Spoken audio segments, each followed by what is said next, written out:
Depuis 2011, le terrorisme étend ses tentacules meurtrières sur le continent africain. La violence liée au phénomène du terrorisme en Afrique a augmenté de 10% en 2021, atteignant un niveau record de plus de 5500 événements attribués à ce fléau sur le continent. Ainsi, en 2022, les 5 grandes divisions régionales de l'Afrique sont touchées par ce phénomène, de la Libye au Mozambique et de l'Afrique de l'Ouest à la Corne de l'Afrique. Face au terrorisme devenu endémique, l'Union africaine apporte une réponse axée sur la mutualisation des moyens de lutte au niveau continentaux, régionaux et nationaux. L'Afrique n'a pas tardé à réagir à travers la constitution des forces communes de lutte telles que l'AMISOM, devenue ATMIS en Somalie, où des troupes éthiopiennes, kenyanes, ougandaises, burundaises et djiboutiennes sont présentes depuis bientôt 15 ans. La force mixte multinationale dans les bassins du lac Tchad, où le Nigeria, le Niger, le Cameroun et le Tchad ont mis en place cette force. La force conjointe du Sahel, du G5 Sahel, où le Mali, la Mauritanie, le Burkina, le Niger et le Tchad. Au vu de l'avancée effrénée des violences terroristes en Afrique, le continent fait figure de zone de non-droit pour des groupes extrémistes. Pourtant, l'Union africaine dispose d'instruments juridiques qui condamnent fermement ce fléau. Reste cependant que le manque de volonté politique plombe leur implémentation.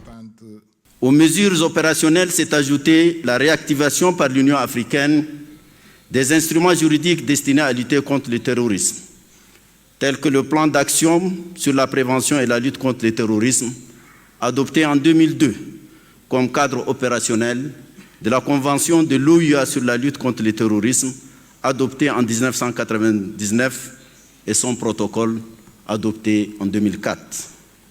Il convient également de mentionner la déclaration de Johannesburg sur l'initiative de faire taire les armes et la feuille de route de l'UA sur les mesures pratiques pour faire taire les armes en Afrique à l'horizon 2030.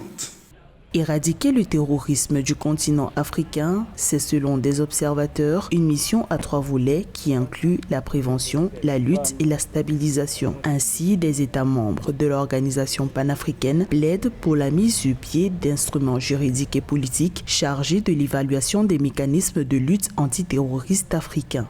Effectivement, on a décidé qu'il va falloir assurer le suivi. Donc, il y a un conseil de ministres qui va être mis en place pour assurer le suivi, pour essayer de voir effectivement comment essayer de canaliser ce terreau et puis essayer de l'enlever.